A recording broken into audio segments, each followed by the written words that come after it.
This is my review of My Hero Academia, Chapter 252, The Unforgiven. Let me just say I'm happy to be freshly shaven now that No Shave November's over. It makes me look so much younger. It's actually kind of terrifying. But this chapter, so it starts off where last one left off.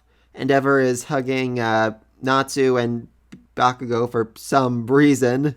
I'm not entirely sure how he got involved in this hug, but he's there, and I just love this little panel where he gets out of the hug. It's just so slapstick comedy. And you just gotta love what he actually refers to the citizens they saved. The unnamed nobodies. Just, wow. Really emphasizes the difference between him and Deku. I mean, we've seen this difference again time and time before, but Deku is there to save people. Bakugo is there to fight the villains. I'm not saying he's gonna let people die just so that he can take out the villain, but he's more likely to do that than Deku is. I'll just leave it at that. And Natsu suddenly remembers, wait a minute. I hate my father. Why am I hugging him? And he pushes him away, and we get this deep, personal, emotional moment, which just feels really out of place given they're yelling back and forth in the middle of traffic. This is like your deep, dark secret that could get you kicked out of Hero Society and essentially arrested, and you're just screaming about it in the middle of the road. In fact, we see this one panel, there's a guy driving by just watching this like, okay, I probably shouldn't have overheard that. I'm just going to keep driving. He's finally willing to take some responsibility for the actions he's done for the death of Toyu. He says, I might as well have killed him myself. When in the past, always trying to deflect blame like, oh, it was your mother's fault all this happened, or what have you. But now he's finally willing to say, yes, it's my fault he's dead. I am so sorry about all that. And Natsu's like, okay, fine, you're willing to admit. Doesn't mean I'm going to forgive you. I'm not as nice as Shoto. I'm not just willing to put this all behind me.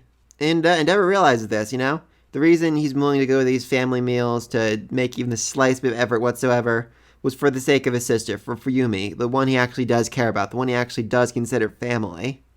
And Endeavor's big plan for him isn't to force him to spend time with him, force them to be together, force them to be a big, happy family. Instead, he is literally isolating himself, leaving himself alone in that house while the rest of his family goes somewhere else to be a big, happy family together without him. I mean, that is just isolation, imprisonment right there for him. That dream he had over and over again of the family being happy without him, I assume that was prophesizing his death, but it's more like it was him realizing they couldn't be happy as long as he's there. And this feels like appropriate punishment to me. The suffering he's gonna endure because of this, because he's gonna be alone, is just next level. I mean, I've been incredibly critical of Endeavor for a very long time. I basically called him a rapist. Which, you know, that's a whole semantic issue you can argue about on your own, but this feels like an appropriate punishment, honestly. Just being all alone for essentially the rest of his life, or until his family ever comes around to forgiving him. But, you know, for him, he's willing to accept that he may never see them again. He may just spend the rest of his life alone without them. But Endeavor's willing to accept that he could spend the rest of his life alone if that's what they choose. If they never agree to forgive him, then he will accept that and he will live in isolation. So, good on you. I mean, not the same as spending the rest of your life in prison, but definitely a close second, so good on you, Endeavor. I accept this. Then ending his whole little angry rant about this, about how Endeavor's gone soft, now he's not the vicious killer that he wanted him to be. He's like, you're not like I imagined you to be, Endeavor, and that makes me mad, like a spoiled brat. And kind of reflects back to, you know, when Deku first saw All Might in his withered form. Even he reacted better than this guy is. Also, we finally find out exactly what his quirk was. I assumed he was controlling some metal strings or wires or something. No, he's controlling the white paint that lines streets. Okay, that is probably the stupidest quirk I have ever heard in my entire goddamn life. I mean, really, that is utterly ridiculous. I kind of get now why he only got 7 years in jail for that violent crime he committed. I mean, he was controlling paint. I can't imagine he was doing all that much damage before the quirk enhancer boosted him up. And yes, that was a quirk enhancer, it was confirmed, so that could definitely be interesting. I have a theory on that I'm going to get into later. I'm wondering, though, if, like, maybe he's just really, really stupid?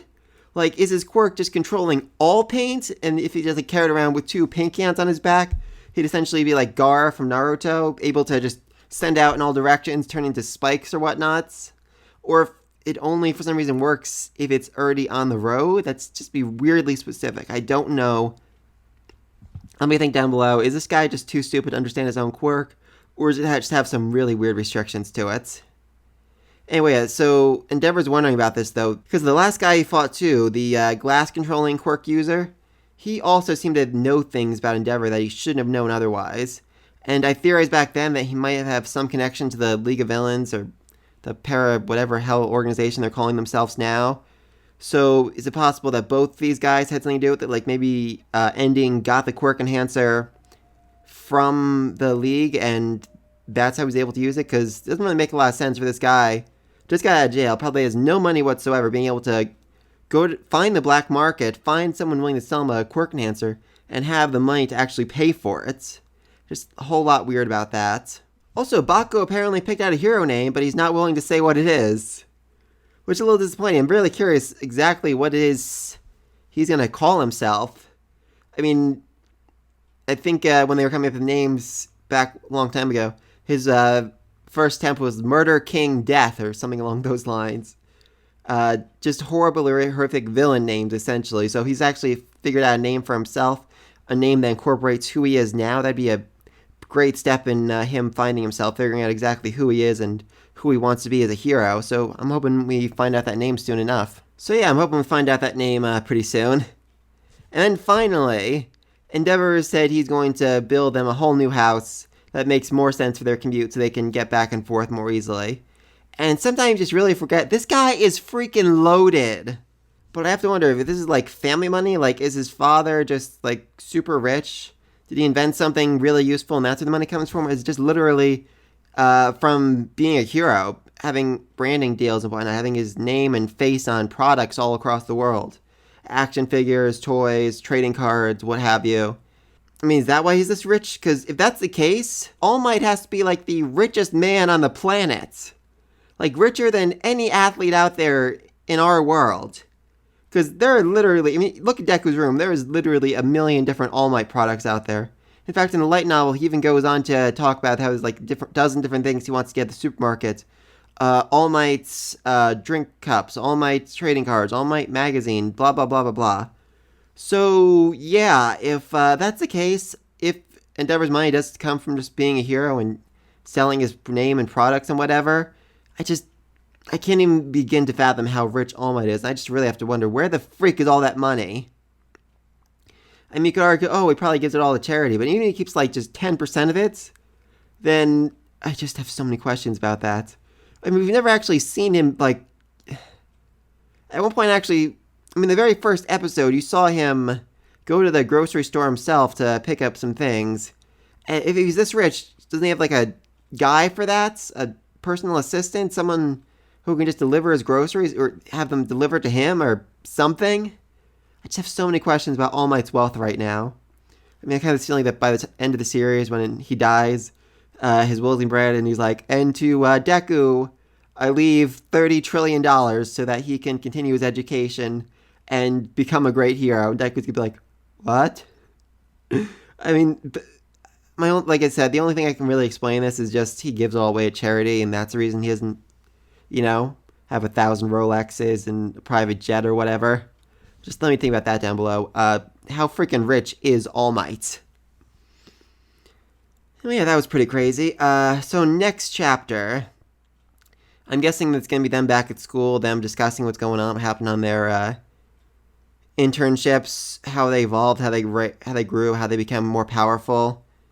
I actually really hope we get like another sports festival or some big tournament arc between the characters again, so we can just see off how much they've grown and what new quirks and abilities and powers they managed to come up with, or something along those lines. It'd be really cool. But again, just let me think about all that down below. Be sure to like and subscribe. See you in the next video. Until then, peace.